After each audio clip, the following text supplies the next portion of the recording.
The wheelchair squeaked softly as Muhammad Ali tried to adjust his position on the living room couch. At 74, Parkinson's disease had stolen most of his movement. But when he saw George Foreman walk through his front door that February afternoon in 2016, something flickered in the champion's eyes. George was carrying a pair of old boxing gloves, and when he held them up, Ali's trembling hands slowly rose in response. What happened in the next 20 minutes wasn't just two old fighters reliving their glory days. It was the moment they both finally understood what their legendary battle in Zaire had really been about, and the secret George whispered to Ali as they threw their final punches together would explain why their rivalry had never really been about winning or losing at all. February 15, 2016. Muhammad Ali's Phoenix home was quiet except for the soft hum of medical equipment and the occasional rustle of palm trees outside. Lonnie Ali was in the kitchen preparing lunch when she heard the doorbell ring. Through the peephole, she saw a massive figure that could only belong to one person. "George," she said, opening the door with surprise. "We weren't expecting you." George Foreman stood on the doorstep holding a small gym bag,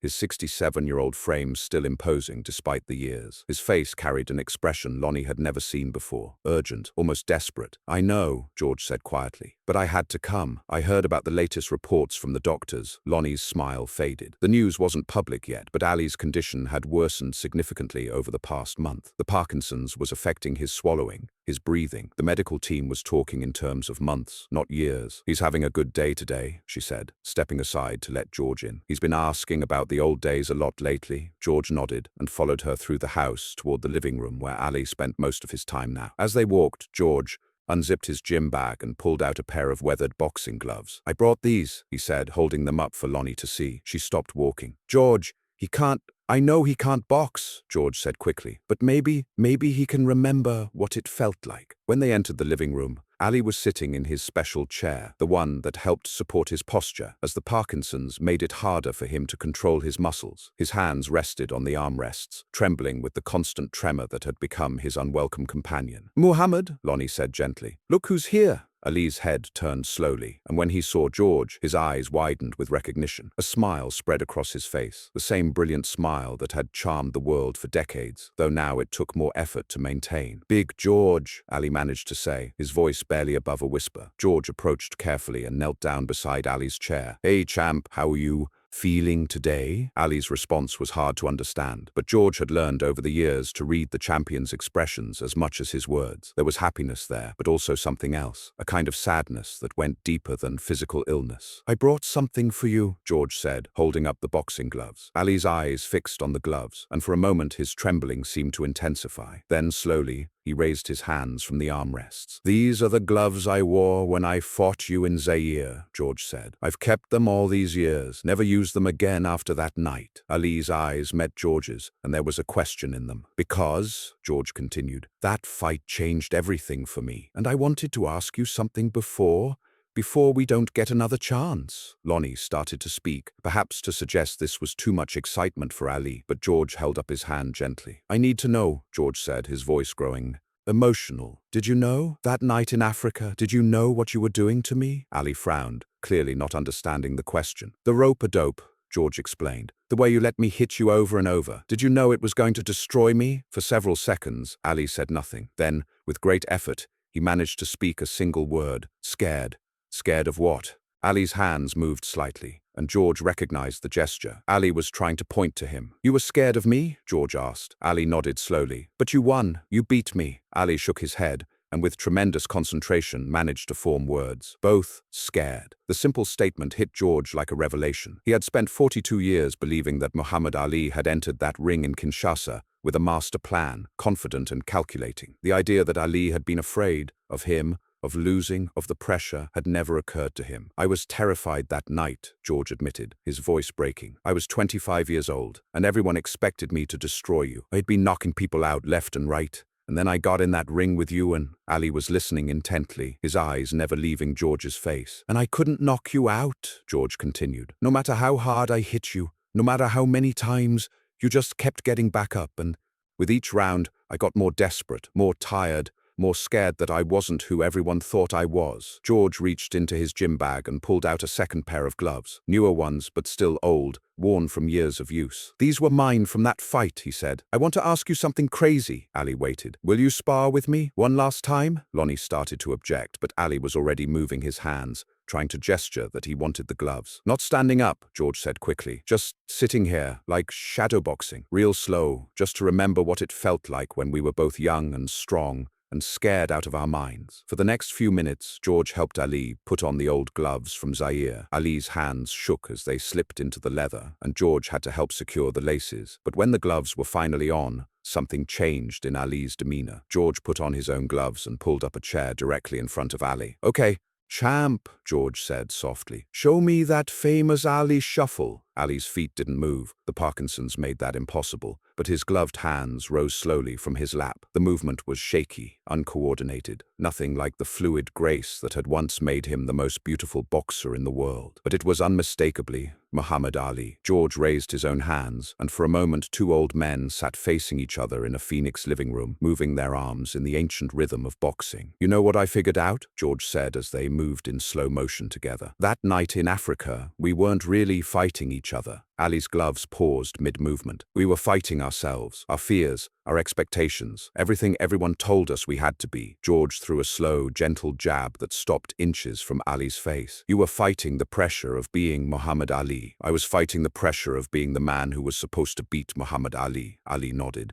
and threw an even slower counterpunch that barely qualified as movement. But here's what I never told you, George continued, tears forming in his eyes. Losing that fight was the best thing that ever happened to me. Ali's hands stopped moving entirely. I was angry for years, bitter. I thought you had humiliated me in front of the whole world. George's voice was thick with emotion now. But you know what losing to you taught me? Ali waited. It taught me that I was more than just my punching power, that I could survive failure, that I could come back from the worst moment of my life and build something even better. George reached over and gently touched Ali's gloves with his own. If I had beaten you that night, I would have stayed the same angry kid from Houston who thought the world owed him something. But you forced me to find out who George Foreman really was underneath all that rage. Ali was crying now, tears streaming down his cheeks as he struggled to speak. Made me too, he finally managed. What did it make you? Ali took several breaths, gathering strength for what he wanted to say. Made me human?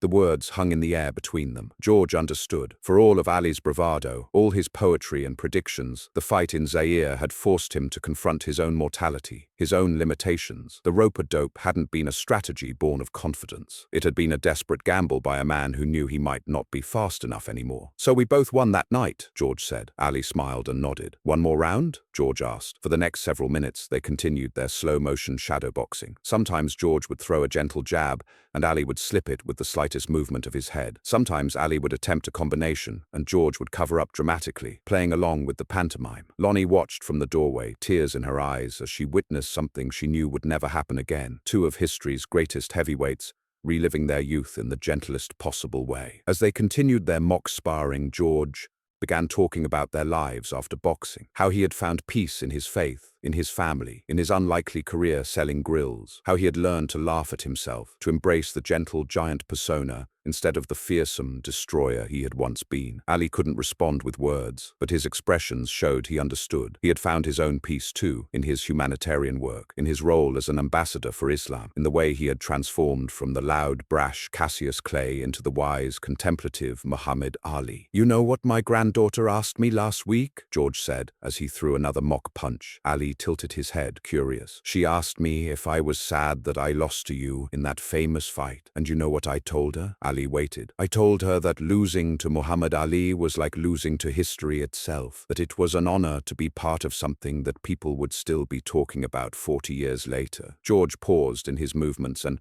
looked directly into Ali's eyes. But I also told her something else. I told her that the man who beat me in Zaire became my friend, and that friendship meant more to me than any championship belt. Ali's response was to reach out with one gloved hand and tap George's glove gently, a fist bump decades in the making. Round's over, George said softly. Good fight, champ. As George helped Ali remove the gloves, he noticed something he hadn't seen in years. Ali's hands had stopped trembling. For those 20 minutes of shadowboxing, the Parkinsons seemed to have taken a break, as if the muscle memory of boxing had overridden the disease's effects. "That was beautiful," Lonnie said from the doorway. George stood up and embraced Ali as best he could while the champion remained seated. As he held his old rival, George whispered something that only Ali could hear. "Thank you for making me lose. It made me find myself." When George finally left that day, he knew it would be the last time he would see Muhammad Ali alive. 3 months later, when the news came that the greatest of all time had passed away, George was asked by reporters for his thoughts. "People always want to know about that fight in Africa," George said. "They want to know about the punches, the strategy, the drama. But that's not what I'll remember most about Muhammad Ali." "What will you remember?" the reporter asked. "I'll remember the last time we sparred together. 2 old men in a living room, moving as slow as shadows, finally understanding what we had been fighting for all along." At Ali's memorial service, George Foreman was one of the pallbearers. As he helped carry the casket,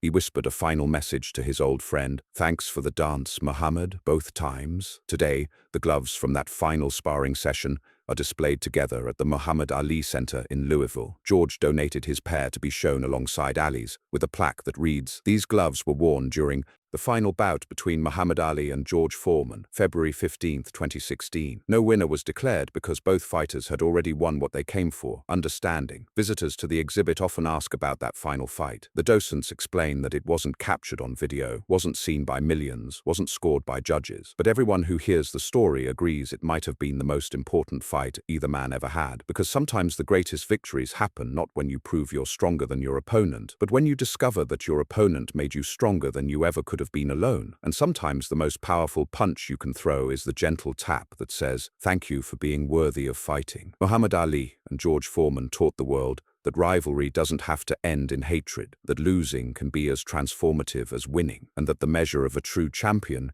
is not how hard they can hit, but how gracefully they can embrace the person who hits back. Their last fight lasted 20 minutes and ended the only way it could have, with both men standing as winners, finally understanding that they had never really been enemies at all.